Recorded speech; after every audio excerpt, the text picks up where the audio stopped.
வங்காள விரிகுடாவின் தென்மேற்கு பகுதியில் நிலைகொண்டிருந்த தாளமுக்கம் தீவிரமடைந்து சக்திமிக்க தாளமுக்கமாக விருத்தியடைந்துள்ளது.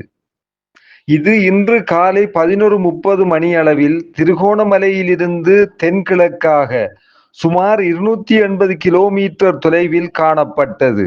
இது நாளை அளவில் மேலும் தீவிரமடைந்து சூறாவளியாக மாற்றமடைவதுடன் இலங்கையின் கிழக்கு கரையை அண்மித்ததாக நகர்ந்து செல்லும்.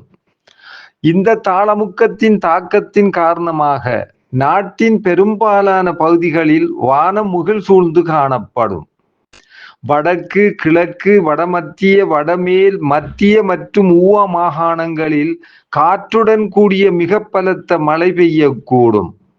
நாட்டின் பெரும்பாலான பிரதேசங்களில் அடிக்கடி மழை அல்லது இடியுடன் கூடிய மழை பெய்யக்கூடும். வடக்கு, வடமத்திய, வடமேல் மற்றும் மத்திய மாகாணங்களின் சில இடங்களிலும் அத்துடன் திருகோணமலை மாவட்டத்தின் சில இடங்களிலும் நாளை 150 மில்லிமீட்டரிலும் கூடிய மிக பலத்த மழை பதிவாகலாம். நாட்டின் ஏனைய பிரதேசங்களின் பல இடங்களில் 100 மில்லிமீட்டரிலும் கூடிய பலத்த மழை பெய்யலாம் என எதிர்பார்க்கப்படுகின்றது. வடக்கு, கிழக்கு, வடமத்திய, வடமேல் மற்றும் மத்திய மாகாணங்களிலும் அத்துடன் ஹம்பாந்தோட்டை மாவட்டத்திலும் மணித்தியாலத்துக்கு 40 முதல் 50 கிலோமீட்டர் வேகத்தில் அடிக்கடி பலத்த காற்று வீசக்கூடும். பலத்த காற்று, மின்னல் தாக்கங்கள் மற்றும் வெள்ளப்பெருக்கு ஏற்படுகின்ற சந்தர்ப்பங்களில் பொதுமக்கள் அவதானத்துடன் செயற்படுமாறு கேட்டுக்கொள்ளப்படுகின்றனர்.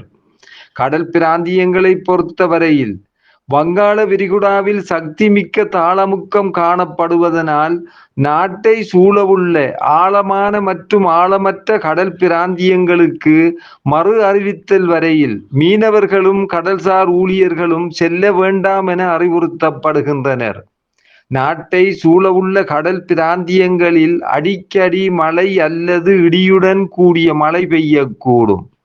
நாட்டை சூழவுள்ள கடல் பிராந்தியங்களில் மணித்தியாலத்துக்கு 40 முதல் 50 கிலோமீட்டர் வேகத்தில் வடகிழக்கு திசையிலிருந்து காற்று வீசும். இந்த காற்றின் வேகமானது மணித்தியாலத்துக்கு 60 முதல் 70 கிலோமீட்டராக அதிகரித்தும் காணப்படும். நாட்டை சூழவுள்ள கடல் பிராந்தியங்கள் அடிக்கடி மிகவும் கொந்தளிப்பான நிலையில் காணப்படும்.